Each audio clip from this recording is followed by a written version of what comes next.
All right, good afternoon. I'm here to provide an update in the missing person case involving Fanta Sayavong. Unfortunately, for the second time in a week, I'm here to report that we found a missing person deceased.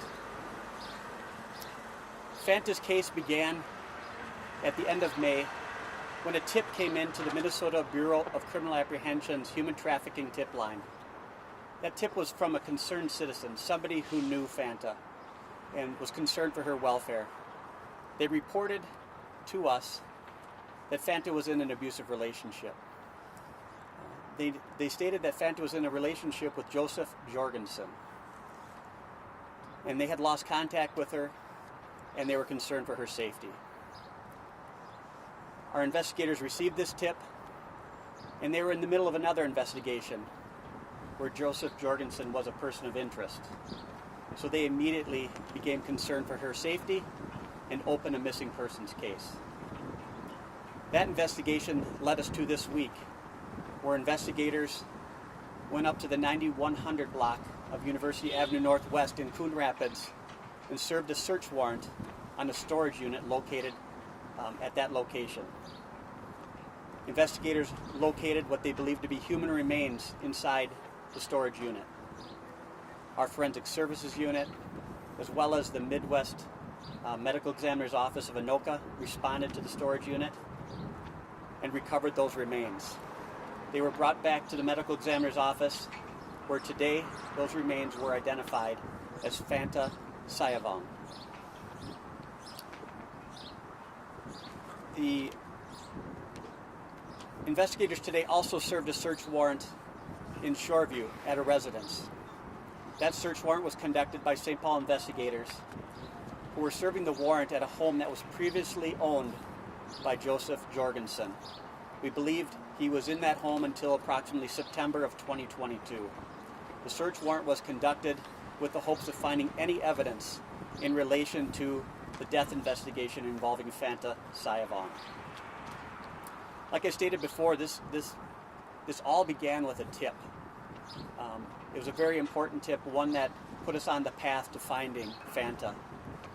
We would encourage anyone with any information about anyone who is missing that has had contact with Joseph Jorgensen to call the Minnesota Bureau of Criminal Apprehension tip line at 1-877-996-6222. An email also can be sent to them if that's easier at bca.tips@state.mn.us. This investigation is still active and ongoing. We don't have any further updates to share, but we will take calls from anybody that has any information related to this case or any other cases that are ongoing right now. Keeping that in mind, I'll introduce Chief Henry, who'd like to make a couple comments regarding this investigation.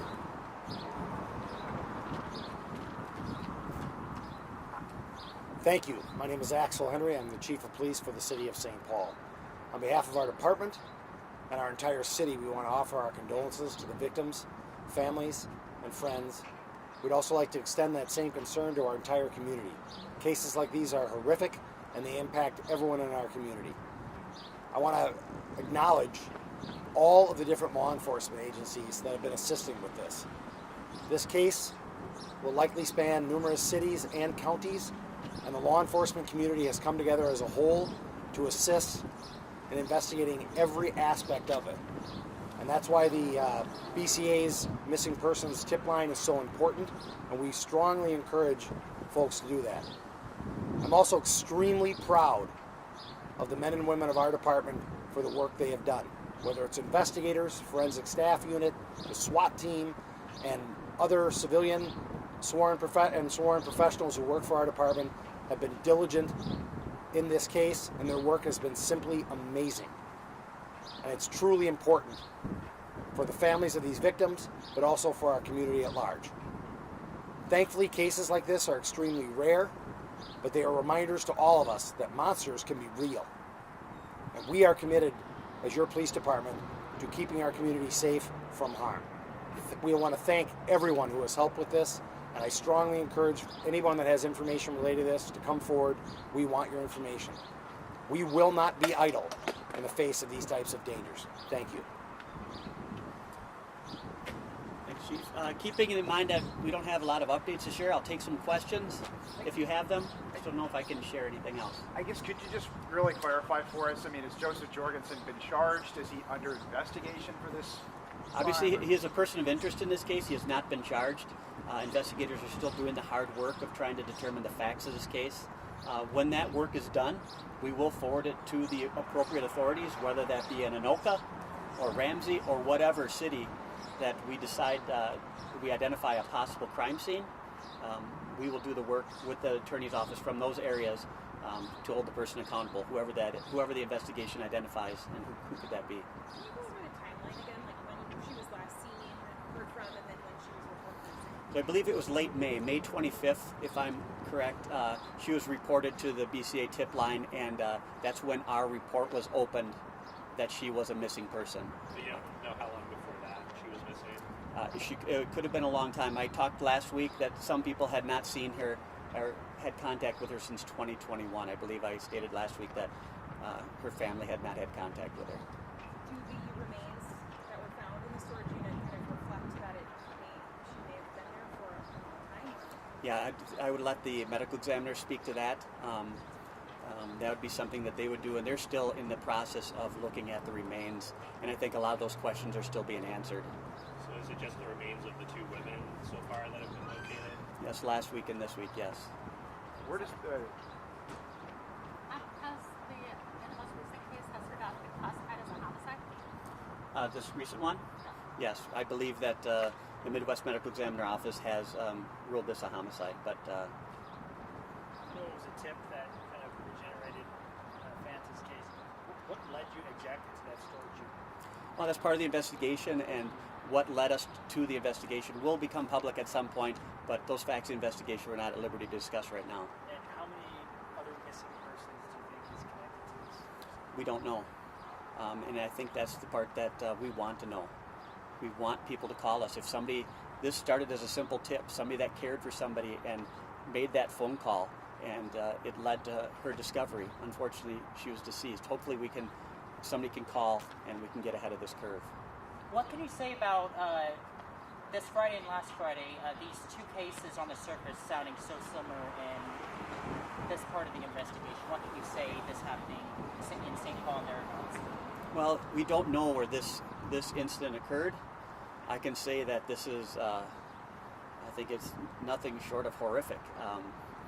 And the officers and investigators have been doing everything they can to identify and hold the person that's responsible accountable.